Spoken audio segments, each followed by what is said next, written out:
이번에 저희 스터디원에서 수익 사례가 하나 있어가지고 이야기 드리려고 하는데요. 여러분들께서도 시야를 좀 넓혀가면 좋지 않을까 라고 생각을 했습니다. 보셨는지 모르겠지만 제 영상 중에 보면은 요거 있어요. 요거 기억하시나요? 요거 4주 전에 올라간 건데, 광명 3억은 싸다, 30대 부의 사다리 치트키를 알려드립니다 라는 영상을 올린 적이 있습니다. 혹시 기억하시나요? 요 물건 같은 경우에 이번에 이렇게 저희가 혼자 받아간 거거든요. 경기도 광명시 33번지 806호고 오피스텔이었습니다. 감정가 4억 4,800만원짜리가 3억 1,700만원까지 떨어졌어요. 그리고 입찰은 한 명 들어왔습니다. 한 명.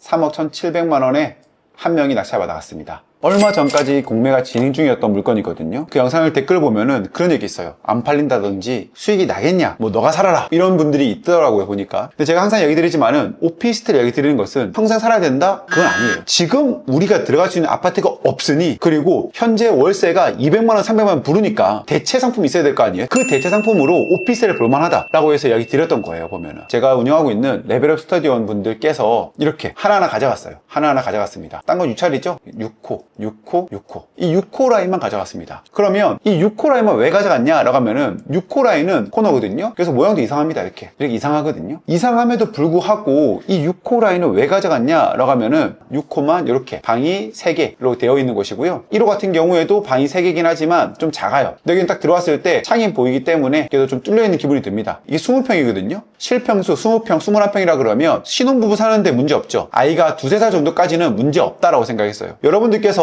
아파트를 보다 보니까 5억, 10억 수익이 나야 된다 생각할 수 있지만은, 저는 이 오피스텔을 통해서 살고 있다가 2년 뒤에 판 다음에 비과세를 받을 수 있다고 생각하거든요. 샀던 가격보다 5천만원, 1억만 더 벌면 좋다고 생각했던 거예요. 그래서 저는 이 물건을 여러분들한테 얘기 드렸던 것이고, 저도 그런 목적으로 들어갔던 물건이기도 합니다. 그러면 그럴 수 있죠. 족장님이 3억 원에 받았는데 그럼 해당 물건이 4억, 5억 할 수 있는 게 말이 되나요? 라고 물어볼 수 있습니다. 제가 시세를 보면은 이렇게 됩니다. 광명 사거리역에서 밑에 내려와 있는 거, 저희가 2020년식이거든요. 근데 2019년식이 5억 5천만 원에 나와 있거든요. 5억 5천만 원에 나와 있는데 시세를 보니까 1,500, 1,800만 원대에 이렇게 나와 있습니다. 그래서 가격이 형성되어 있죠, 이렇게. 그 다음에 우리의 물건 같은 경우에는 1,200만 원에 나와 있고 가격은 한 4억 정도 나와 있습니다. 4억 정도, 이렇게.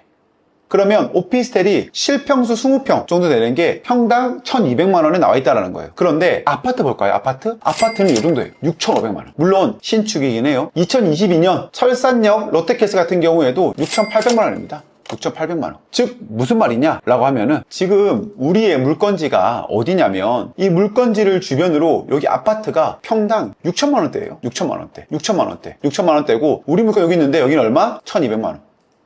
솔직히 이 정도면 싸지 않나요? 우리가 전부 다 돈이 많아서 10억, 20억짜리 들어갈 수 있는 거 아니잖아요. 내가 들어갈 수 있는 공간 중에 하나라는 게 중요한 거예요. 10억짜리 매입한다 하더라도 DSR 보고 하다 보면은 대출 안 나오죠. 그럼 내가 들어갈 수 있는 공간이 없죠. 그리고 이거 월세 들어가면 얼마예요? 2억에 180. 이런 물건들이 3억에 150. 이렇게 되는 거예요, 보면은. 이 돈 내고 들어갈 수 있느냐? 아니잖아요. 그런데 아까 그 오피스텔 같은 경우에는 저희는 90% 대출 받았거든요. 그러니까는 3억 원에 낙찰받았다 라고 하면은 시동세 합해서 5천만 원 들어가는 거예요. 이자는 한 달에 한 120, 30만 원 정도 될 거예요, 보면은. 그럼 내가 그렇게 살다가 2년 뒤에 얼마에 팔면 되는 거죠? 4억 5천에 팔면은 나이스하다 생각을 하거든요. 실질적으로 해당 물건 같은 경우에는요, 여기 보시면 506호 같은 경우에는 이번에 매각을 했습니다. 얼마에? 3억 9,500에. 그래서 약 한 1억 정도 벌었어요. 야, 낙찰가가 3억 1,400인데 어떻게 1억이냐 하실 수 있지만은 부가세 같은 거 환급 받았기 때문에 2억 9천만 원대에 매입을 했거든요. 그래서 2달 만에 1억을 벌었어요. 제가 생각했을 때 2년 뒤에 4억을 팔 수 있다? 이 부분은 충분히 인지할 수 있는 금액이 올라왔습니다. 저희 스터디원은 이미 팔았거든요. 지금 당장 매입을 해서 팔았어도 1억의 수익을 벌 수 있는 물건이었다. 즉 제가 말씀드리고 싶은 건 뭐냐면, 내가 만약에 실거주가 필요하다, 내가 아직 돈이 좀 부족하다 라고 하면은 저는 이런 식으로 오피스를 통해서 사다리를 이어가는 방법도 있을 수 있다 생각을 해요. 물론 더 좋은 아파트 가서 돈 버는 건 맞죠. 하지만 그게 안 된다 그러면 이런 식으로라도 돈을 벌어서 나가야 되지 않을까. 솔직히 말해서 내가 2년 뒤에 1억 벌 수 있다는 확신 있으세요? 없잖아요. 그러면 저는 이렇게라도 매입을 해야 되지 않을까라고 생각하는 거예요. 생초를 써야 됩니다. 그거 언제 쓸지 모르잖아요. 생초 쓰면 뭐예요? 돈이 없는데 나중에 청약, 무주택자, 생애 최초 있어야 쓰는 거잖아요. 제가 이 물건 이야기 드리는 거는 여러 가지 이유가 있습니다. 대출을 받을 수 없다라고 하시는 분들께서는 비싼 월세를 사고 들어가는 것보다 이런 물건을 매입을 해서 실거주하면서 2년 뒤에 팔고 1억에서 1억 5천 정도, 많게는 2억까지 수익 보고 나오는 것도 나쁘지 않다 생각하는 거예요. 왜냐하면 내가 실거주 5천만 원을 넣은 다음에 1억, 2억을 벌 수 있다? 이런 거는 있을 수 없거든요. 앞서 말씀드렸다시피 내가 가지고 있는 돈이 2억, 3억이야. 이거 안 해도 됩니다. 하지만 내가 가지고 있는 돈이 3천만 원, 5천만 원이 하는 분들 분들께서는 비싼 데 들어가서 월세를 주고 사는 것보다는 이런 투자가 여러분들한테 훨씬 더 좋을 것이고, 그리고 내가 단기 투자를 통해서 수익 벌고 싶다 하시는 분들께서도 이런 물건을 통해서 세금적인 부분을 알아본 다음에 들어가서 수익을 보는 것도 충분히 저는 여러분들한테 추천해 드릴 수 있는 방법이다 라고 생각하는 거예요. 그래서 실질적으로 저희 스터디원들은 다른 호수는 하지 않았습니다. 이렇게 6호라인만 했어요. 저는 아파트를 대체할 수 있는 오피스텔은 가능성이 있다고 생각합니다. 팔린다 생각하거든요. 하지만 오피스텔을 대체할 수 없는 상품 같은 경우에는 하면 안 된다 생각하는 거예요. 하나 얘기만 듣고 나서 오피스 하면 돈 벌겠다 라는 게 아니고, 사람들이 살만한 오피스 하면 돈 번다 라는 거예요. 제 바탕을 보면은 수요 없는 공급은 쓰레기다라고 적어놨잖아요. 수요가 있는 라인 하면은 누군가는 삽니다. 하지만 수요가 없는 것을 하면은 사지 않습니다. 그래서 나에 대한 플랜을 잘 짜고 들어가야 된다라고 말씀드리는 거고, 해당 물건은 1억 정도의 수요를 보고 현재 매각을 했다 그런 거니까 이 부분에 대해서도 여러분들도 꼭 한번 고민해 보셔라 라고 생각이 들어서 해당 물건을 이야기 드리게 되었습니다. 그래서 그렇게